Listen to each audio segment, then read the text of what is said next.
So we are live now. Welcome to the show. Thank you for having me.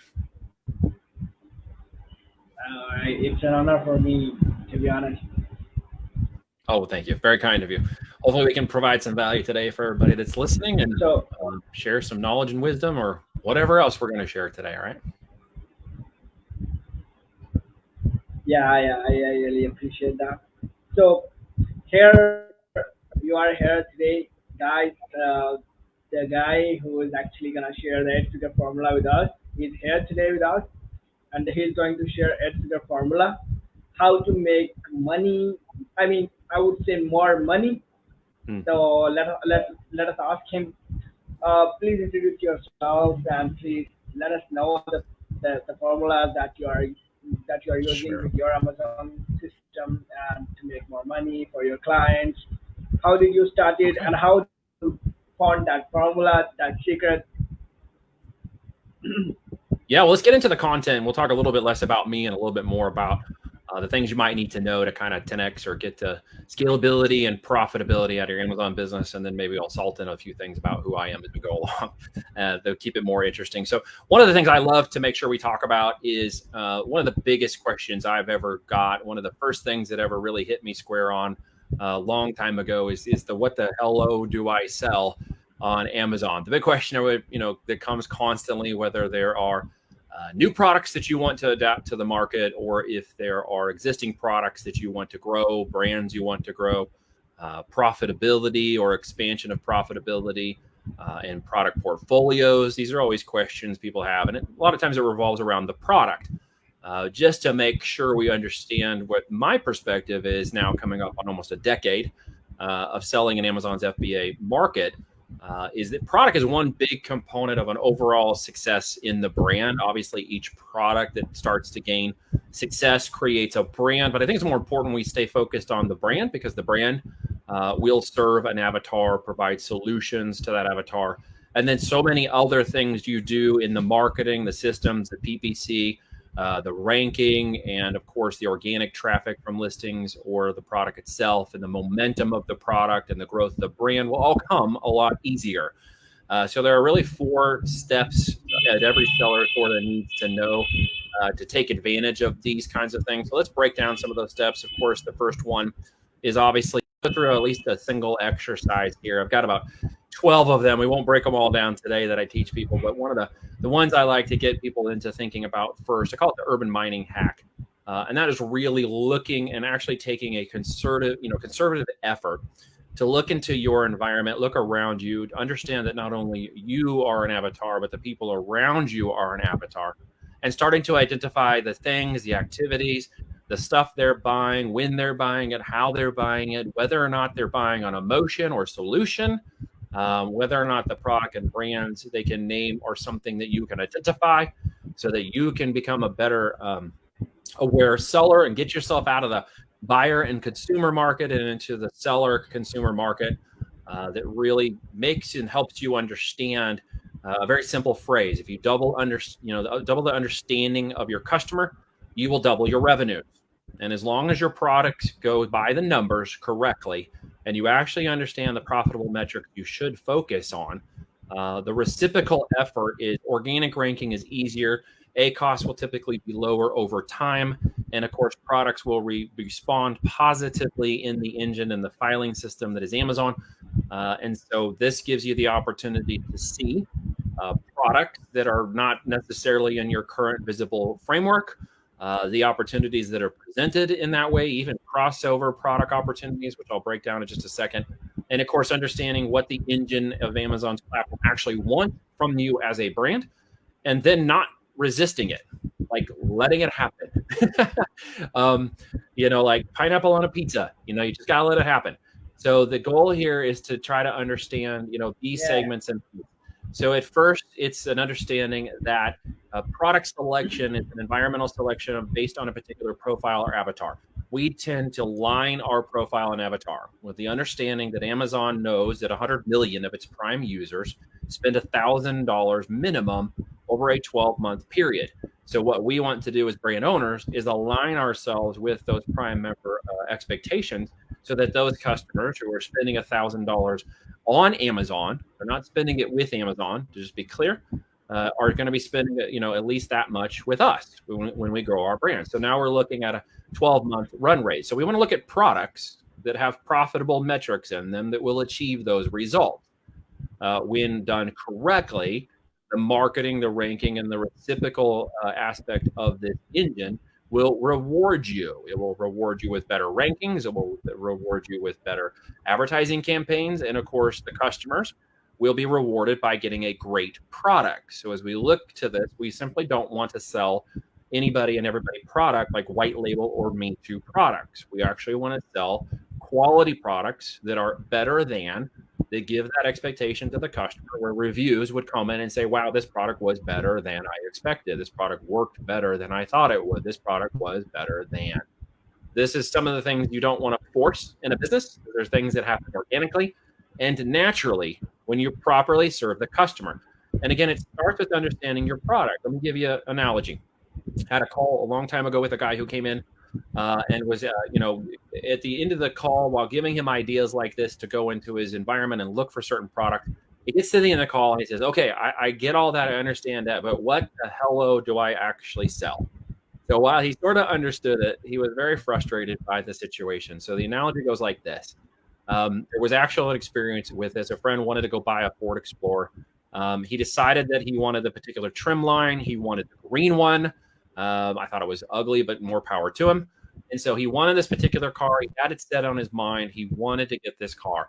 And at that point, he felt it was unique. He felt it was going to be his. He didn't really see many of them. And he thought, great, I'm going to be this guy in this car. And I really enjoy it. So he goes down to the dealer and he sees the car down there at the dealer. And they say, here's your car. And it's the green one and the leather. And it's got all the bells and whistles. And he's just so excited to get this car. So he does the deal and he signs the paperwork. And he gets in the car, and as he's getting into the car, he starts to sit down, and he looks out the window shield, and just across the parking lot, there's another green Ford Explorer. Looks just like his. He's like, man, I don't remember seeing that Ford Explorer. Was that thing parked there when I drove? I don't remember seeing that. So he's like, okay, well, that's weird. That's a fluke. So he starts the car up, then he drives off the parking lot. Well, guess what happens on the 20-minute drive home? He looks over. There's another Ford Explorer. Where'd that one come from? He's driving down the freeway. There's another Ford Explorer, a green one, passed me by. What the heck? Like, he starts to see these cars over and over. By the time he gets home, he sees about 15 of these green Ford Explorers on the way home. And he's thinking to himself, what in the world just happened? Where did these come from? Did these cars just like magically appear? Did some great universal thing just like, put these cars in front of my path today? I've never seen this many green Ford Explorers before. What happened was he moved from a conscious mindset.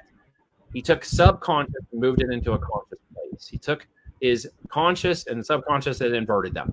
It's actually not something we do naturally. It's not something that is inherently part of what we do. It's actually part of what's called conditioning. So as his mind changed, as he adapted this car, as he went out and the conditions of his environment changed, his mind started to look at things differently. He became more conditioned to his environment. And having a Ford Explorer, you may have had this experience in your life at some point. Suddenly you start seeing white cars or blue things, or you start seeing more, or you're like, hey, I keep seeing the same kind of people or same kind of clothes, or hey, I bought this hat and I see everybody wearing this hat now. All of a sudden, things that were subconsciously in your mind have now been moved into an active conscious state of awareness.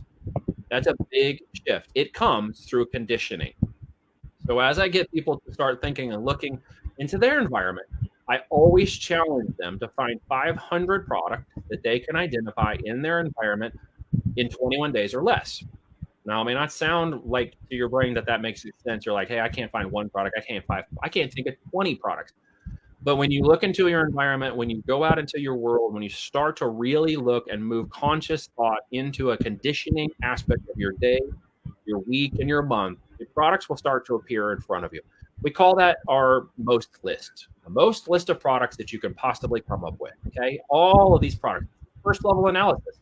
All I'm doing is just identifying all the products that are around me in my environment, at my events, at my sporting event, at my kids' soccer game, at the Target store or base, that I just went to, the retail store, the grocery, everything around me is a product opportunity.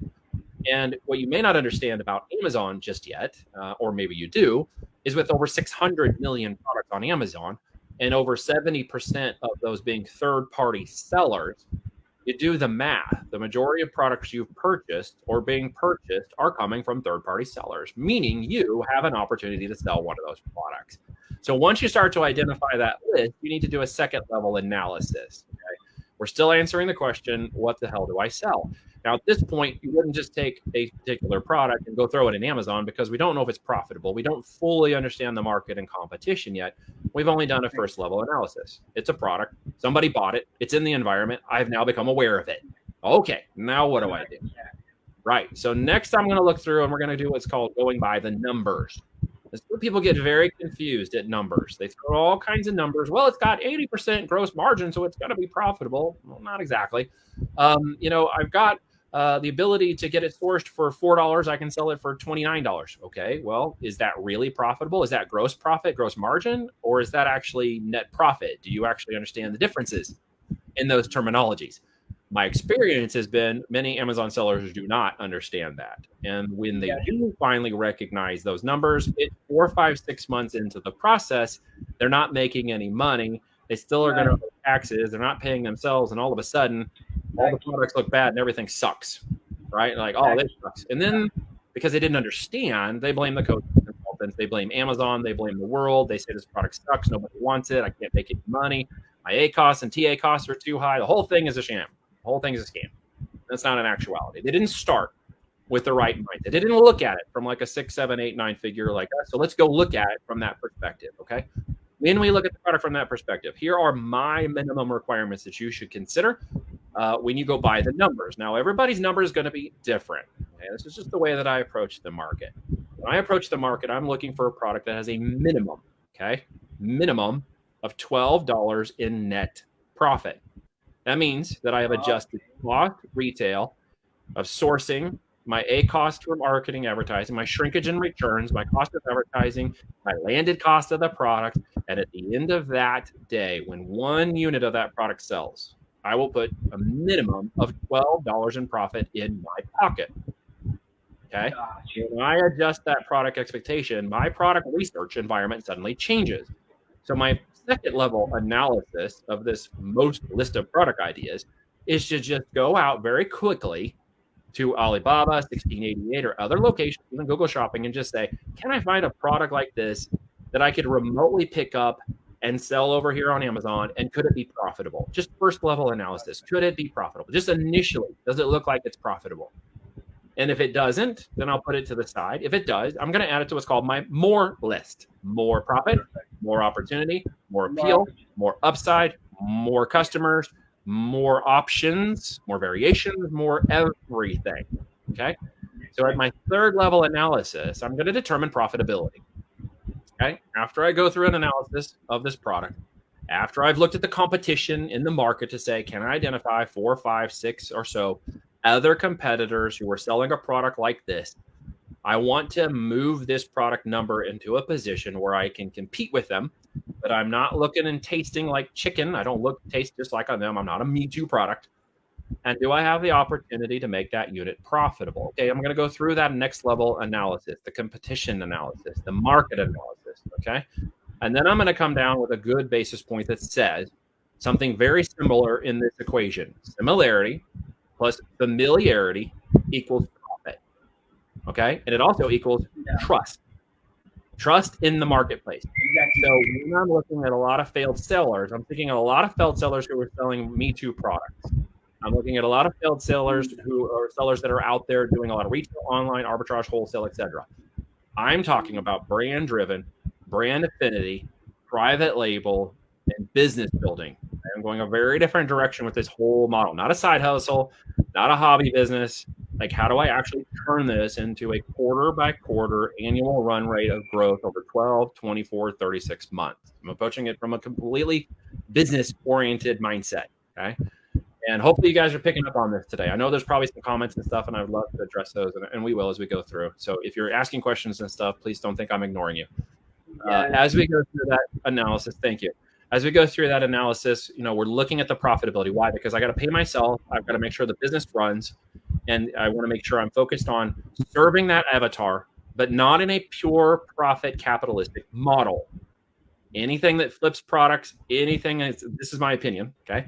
Anything that flips products, drop ships, wholesales, arbitrages, online or offline or retail, in my opinion, is a pure capitalistic model, only serving my interest for profit, but not actually providing value to a customer who has a relationship, an emotion, and a solution-oriented approach to my brand. Very different approach, right? Because again, I'm going after that customer who's willing to spend $1,000 for my brand in the next year. So I got to approach them very differently. I've got to approach them in the numbers and the way I narrative this and the way I script it and the way I create the product and how valuable the product is to them when it's presented to them. I have to take a whole different approach. Okay. This is not a short-term approach, folks. And I feel like everybody doesn't want to necessarily hear that because in the, fast make money online world of opportunities that can go fast, we always have wrong expectations. So we're going to just kill all that right now. So as that product looks at opportunity, as its estimated sales are there, I am now getting enough knowledge about the product awareness and stuff to actually then look at tools, okay, maybe Jungle Scout, Helium 10, 6leaf or whatever, that's going to have data that's presented to me. And then I'm going to use that as a gauge. I'm not going to trust it 100%. I'm going to use it as a gauge. It's going to say to me, okay, I maintain this profitability and I maintain some kind of growth in market share, and I could potentially hit some sort of estimated units a month, then I know that this product is worth my time. Okay. It's worth the activities of revenue generation, called RGAs, to put into getting that product into market.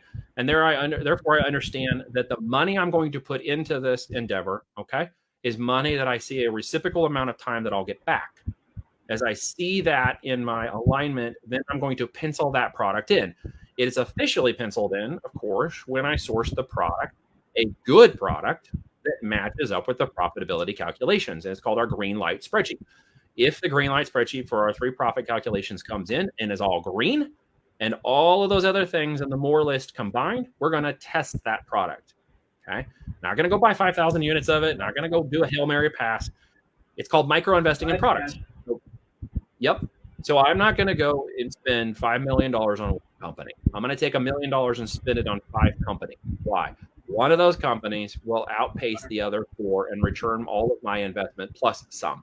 When you look at product development, product lifestyle, product research, and product launching as a micro investing strategy, you step into my next topic, which is don't marry your product, steal someone else's girlfriend instead.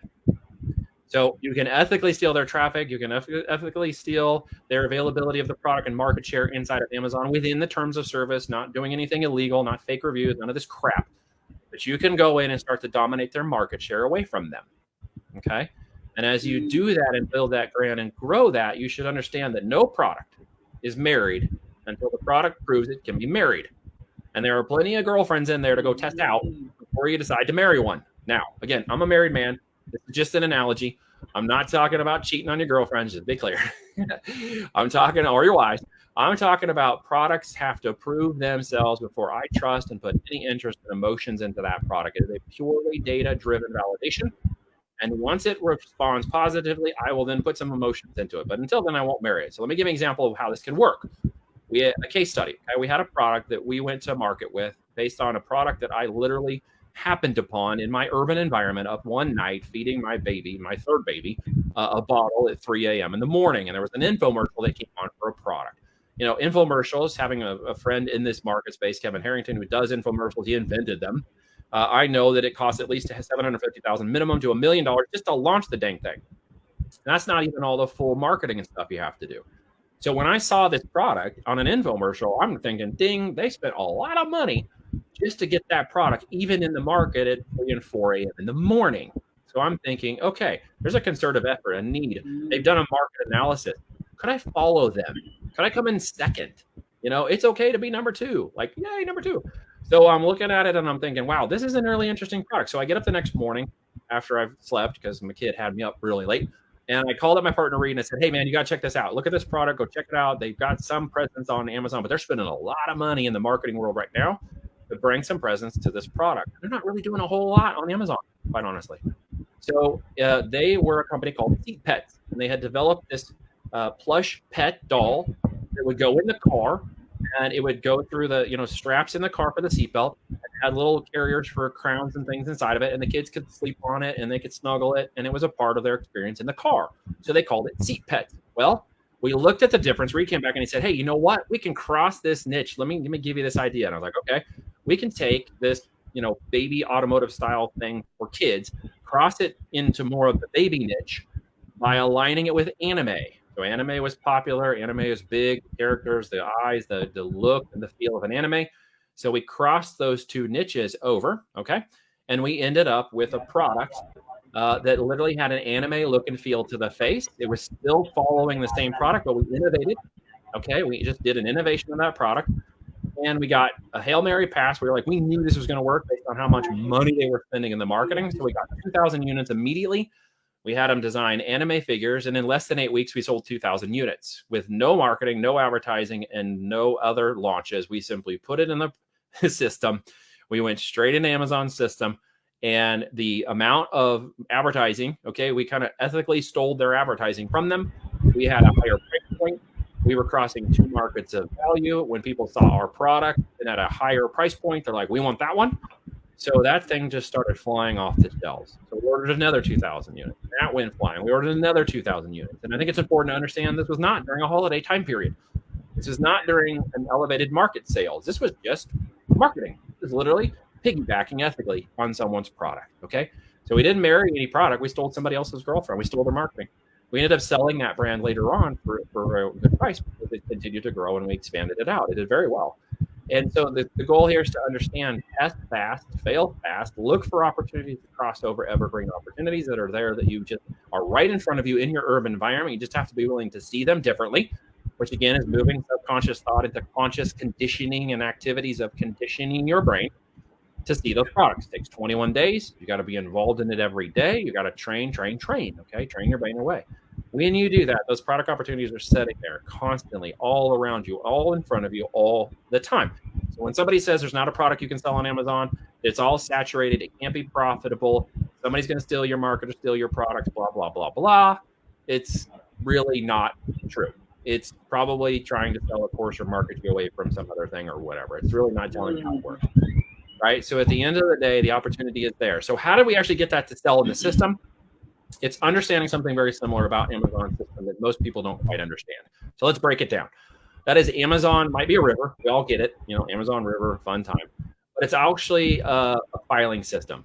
Okay. It's also a decision tree system. It is also a giant categorization, which referred in the world as a taxonomy. Okay. A database taxonomy of departments and categories and subcategories and nodes of information in which Amazon stores these products inside. Okay, it's all aligned to be very easy for their AI system called this A9 engine to go find, file, and present these products to customers as quickly as possible so that a customer will buy one of those things in 30 seconds or less. When you understand that comprehensively, okay, when you understand something different about Amazon like I do, which is Amazon is referred to in my world as the add to cart. Okay, it's not where you have a conversation. It's not where I have an audience integration. It's not where I have a convince them to buy my product. It is a add to cart moment.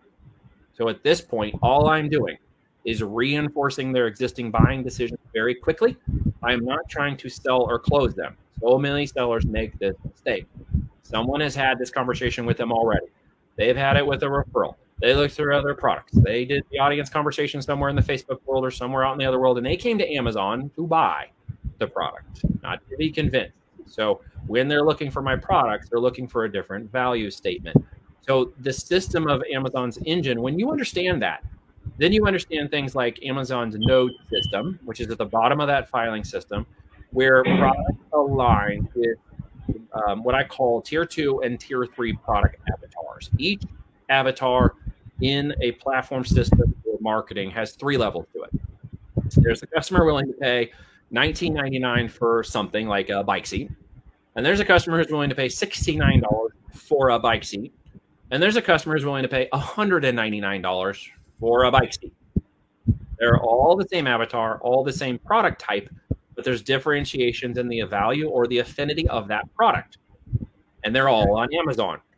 So when everybody sells at $30 or less in retail value on Amazon and typically screams about all their high ACoS troubles with product cost, troubles with ranking, troubles with marketing, troubles with people stealing their products, trouble with Chinese hackers, trouble with Amazon, trouble, I call that the tier 1 Amazon Moshpit.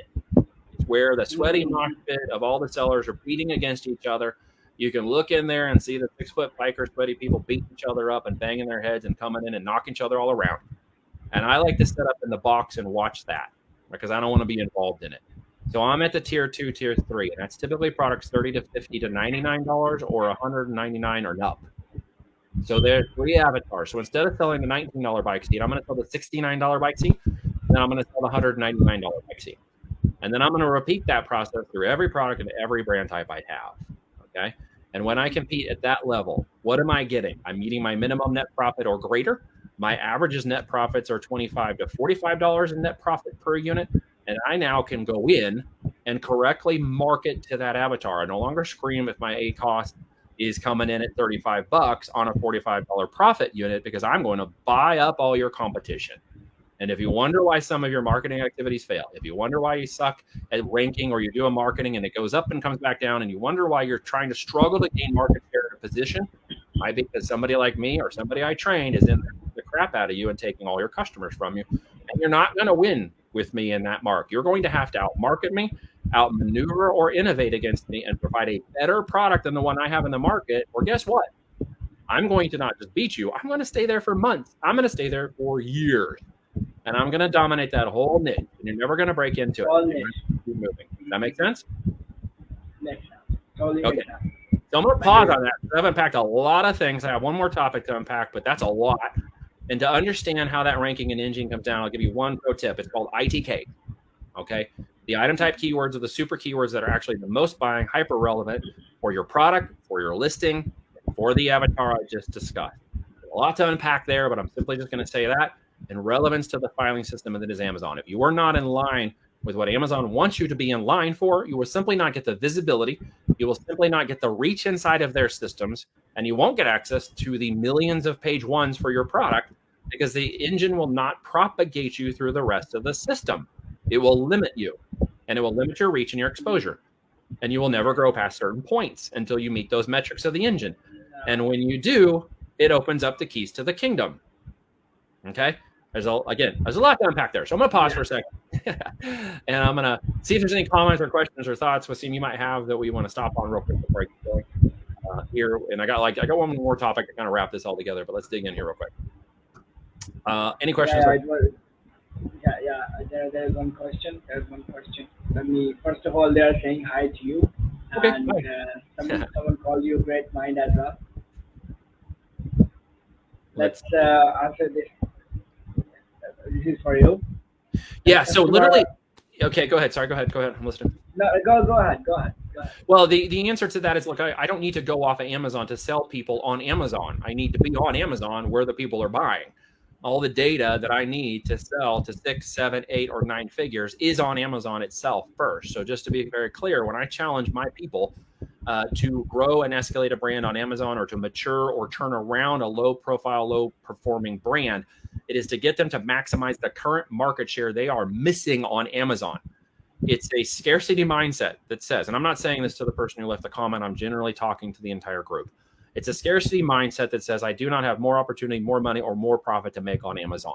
I need to open another channel. I need to go to another Amazon marketplace. I need to. No, you don't. Until you are at 7 figures on Amazon with a minimum of 15% net profit or EBITDA, you have not even barely scratched the surface of your market share on Amazon. You are still playing in the small ball. If you want to get into the bigger levels, you need to go after the bigger market share. There are $630+ million a day chugging through Amazon with 47% of the market share. You're wasting a whole lot of activities over here, masked as productivity, that are not really revenue generating activities, RGAs. What you need to focus on is optimizations of your product, optimizations of your listings, and optimizations of your exposure to your brand within Amazon. That could be within Amazon. Yep, with changing your product, changing your listing, dialing it in, taking little bits of testing and measurement against your listing to optimize. At some point, little 2 millimeter shifts on the change in your listing could have dramatic impact on the growth of your brand. A alignment with your node. Okay, let me give you an example with a node. Automotive is a node. Okay, baby is a node. It's at the bottom end of department categories and subs. In the middle of this example, because this is a tree of branches and limbs and leaves. We're out at the leaves and a little bit in down here at the node level. Now, what connects between these two, automotive and baby? Very big differences in sales on Amazon. Very big differences. So if I have a product called Baby Mirror, okay, which happens to be a node on Amazon, should I sell it in automotive or should I sell it in baby? Now, this may seem like a logical answer. It may have a logical conclusion, or maybe you're not understanding me. But at the end of the day, the difference between selling a baby mirror that is currently categorized in the node of automotive would be maybe 10 sales to 15 sales a day. That same product optimized for baby in a baby node, okay, in a evergreen node like that, tied to a baby mirror, could be the difference now of 50 to 100 sales a day. It's called relevancy, right? So if you don't understand that relevancy of your audience and where they're going to find your certain products, if you're immature in that understanding, you would end up over in automotive trying to sell a baby mirror because it's a product that goes in a car. But you're wrong. You're wrong. You don't actually understand your avatar. What you should understand is the avatar of the lady who's buying the baby mirror, who's emotionally attached to her child, who wants to look in the back and make sure they're okay and not choking. Therefore, I put it in baby. Right? These little 2 millimeter shifts can make such a big understanding. And that's why I said understanding your avatar will double your revenues, right? Double your understanding of your customer will double your revenues. So I want to make sure we understand the differences in these things because these are more than the mechanics of Amazon. What I'm unlocking for your brain today is an understanding of why you may not be successful in the market. And most likely, it has nothing to do with the mechanical aspects of Amazon. Now, understanding the algorithm in this filing system, that is a mechanic. If you understand that, then you understand how your avatar should fit in it. You shouldn't go in automotive if you're selling a baby mirror. It should go in baby. So if you start to understand how that aligns, just making those small shifts can have dramatic impacts. We've had customers come in who were in, say, automotive with a baby mirror, and we got them updated, optimized, moved them to baby, and then literally within 7 days, their sales doubled. Little 2 millimeter shifts, okay? But it's got to be understanding how you actually break that down and make those products profitable. And that's the first couple of targets we went through. When you build that understanding of that list, when you're going through your most list, you're building that big pipeline of 500, and you're analyzing it by the numbers down to what's my real net profit that I'm going to make, and how does that compete for me against my competition? And what I mean by that is, Wasim, if we go to market together for a baby mirror and we're going to go head to head as a brand competition, and you have $10 in profit at the end of your day after all of your cost, goods, and sales, and you're out there with ACOS and you're doing your marketing and you're trying to grab that brand share, and I come in and decide I want to compete with you with a slightly innovative version of your product, but I'm going to have it at $49, so my profit margin's $20, I will be willing to spend $15 on that product where your max is 10, and then I will come in and buy up all your customers. Then you will not be able to compete with me because I will simply just go in and buy all your customers away from you. And then I will sell them another version of the baby mirror for $199 or a different side shape of the product that aligns with the baby mirror so that I know I'm going to be elevating my customer lifetime value. Is anybody catching on here to what I'm saying today? If you're following the comments and this is offering some value, give me a yes. If you're following along, if you understand what I'm breaking here, give me some yeses. Let me know you guys are paying attention to this because I want you to really understand these important points. If you do this correctly, the mechanics of all of this will go so much easier. Your rankability, the ability to stick your ranking, the ability to take on the organic and PPC with growth, these unlock many keys to the kingdom that so many sellers miss, okay? And it's very important for you to understand that because then all the other stuff you're doing over here becomes a lot easier. And if you are helping anybody with PPC, I'm sure you know this, they come in, they're like, hey, after PPC costs, I'm making $1 in profit. I'm selling 1,000 units this month. I want to hire you so I can sell 2,000 units next month. The first thing you should say to them is, we got to raise your profitability first. If we raise your profitability first, then I will have a much more dramatic impact on your product. Selling an extra 2,000 units or 2,000 units next month at the same profit level is going to do you no good. And I will do you a huge disservice by even advising you towards that. We need to elevate that brand, elevate that profit, and then apply the marketing and activities to it correctly. So how do we make that stick? How do we get through that last component of the ranking? We need to understand some best practices with Amazon. After 10 years, we've dialed this in enough to understand these numbers as best practices. If you are not doing more than 10% unit session percentage on your listing, known as the conversion rate in Amazon terms, you are not going to break into the top 5 pages, especially for your target top end keywords. If you are doing between 10 to 15%, you'll probably break into the top 3. If you're doing 15 to 20%, you could get close to page 1, maybe even page 1 for certain categories and product types. If you're not doing more than 20, 30, or 40%, okay, you're never going to beat us, which means you're never going to get into that top 5 Yeah. spot. Yep, you're never going to get in those most Yes, you're competitive right. top 5 spots and hold it sustainably along with your PPC costs, unless you're doing Exactly. more than 20, 30, or 40%. I know that sounds crazy, but we have 30 to 60% conversion rates on our listings. We are methodical about dialing that into the avatar so that we will stick, so that marketing activities will apply and keep us moving. So we can even shut off.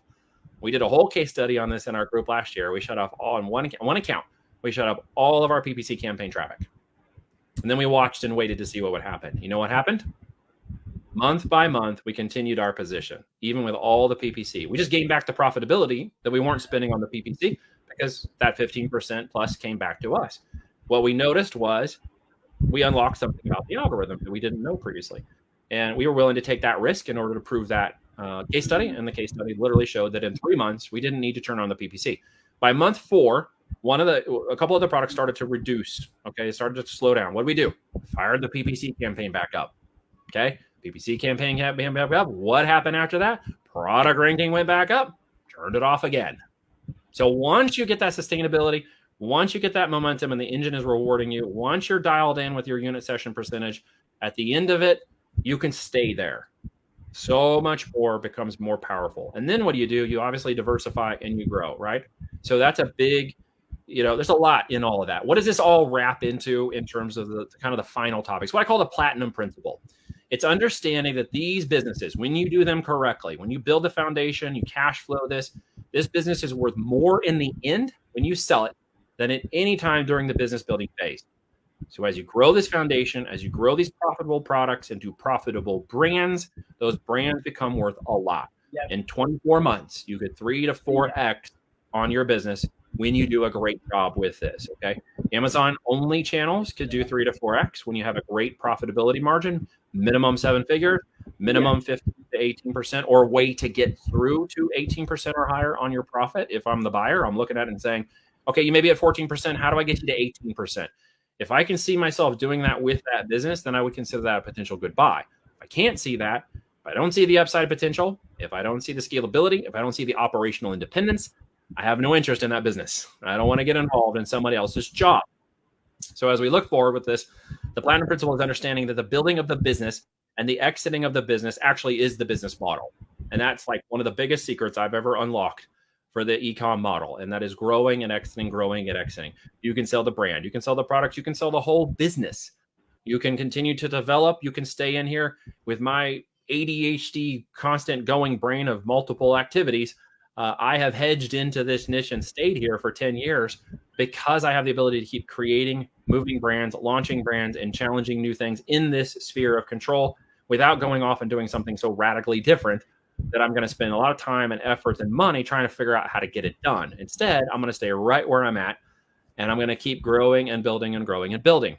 And so there's one of the biggest opportunities you guys can learn, hopefully, from this call, that putting the right activities into this, okay, spending the right amount of time doing it correctly, putting the right capital and deploying it correctly into the right RGAs will actually give you the biggest opportunity you will ever have in e-com if you approach it from that model. So there we go. I'm going to pause and make sure I unpack any questions I might be missing. Take a drink. All right. So, great minds, great stuff. Okay. Are we recording this? Yep. We're recording this. Really, any chance? Here's a question. Any chance for really worth knowledge on? Yeah. That one? Okay. Any chance for any exporter or manufacturer to sell in? Most of the sellers, they really don't know about it. Can you hear me? Sorry, there's just a little delay. I may be talking over you. Forgive me.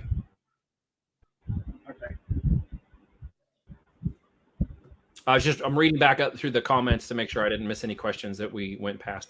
Potential impact. Yes, absolutely. Anyone can sell in the US.com market, but just understand if you sell in the US.com market, I advise you to be a business. Foreign entities owning a US based business on US solder, what am I saying? On US soil. There we go. Need to be set up correctly as a business, registered, trademark, pay your taxes correctly, and account for that correctly in the United States, and open the .com market for your business. Why again would I say that? I kind of mentioned it a minute ago, and I'll just answer it again so we're very clear. Amazon has 47% of the e-com market right now. Okay. They also, Amazon.com makes more money than all the other marketplaces of Amazon combined. So if you're going to go sell product and you want to sell it to the largest market with the highest value and the most profit, you go to Amazon.com, which means anyone, anywhere can get that opportunity.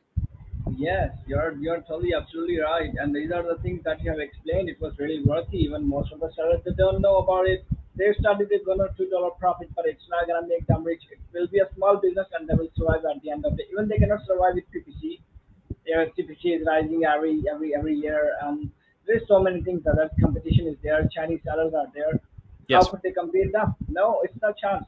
Like as you said, that more profitability, more competition be there, and then you can grow more dominancy.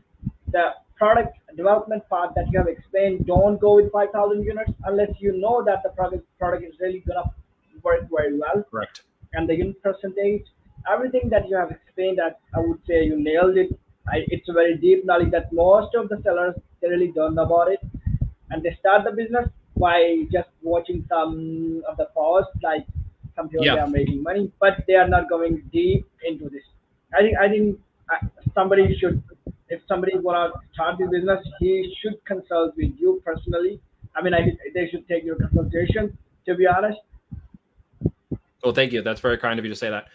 Just from clarity, one of the things we do here at Voltage, if you guys would like me to talk a little bit about that, I don't want to, like I said, I don't want to talk much about myself, but if you guys would like me to tell you a little bit more for a moment about what we do, if you would allow me that space, you just let me know please if go that's ahead. something you Please guys go want ahead. me to mention to you. The only thing I'll say about that in terms of what I've done in my experience is build businesses. I mean, we started to build business. I was in the business career of building businesses before I reached Amazon. I left IBM in 2007 to build companies.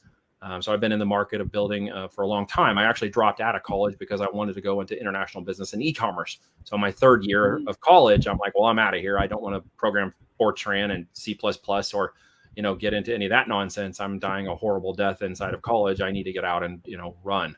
So I did.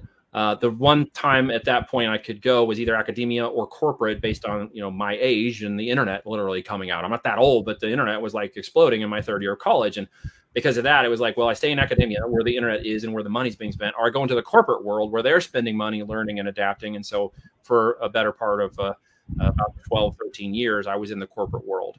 And that's where a lot of growth, explosion, and opportunities to grow. I just knew that eventually I was going to get back to that entrepreneurial thing. And in 2007, I left IBM and did that. But as I got out to marketing and I got into management consulting is what we were doing when I left, and helping companies build companies within companies, and had the opportunity to work with inside of a lot of big companies and sat on the boards seats in some of these really large companies and got to advise them, which was cool.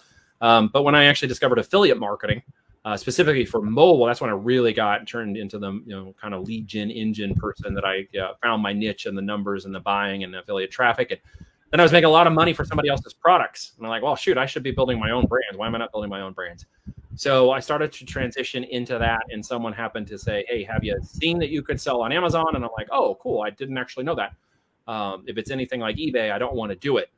He said, no. It's this thing. They bought this company. It's called FBA. And this company, FBA, is now merged with Amazon. And they're going to be delivering your products and selling your products and warehousing them and doing all this stuff. And you just focus on the marketing and the product type. And I'm like, well, I can do that. So I started launching products and testing. Fast forward nine plus years later, we've developed 8 brands. I've had the privilege of consulting thousands of people and growing their companies. My brands and their brands combined have done well over 100 million in sales.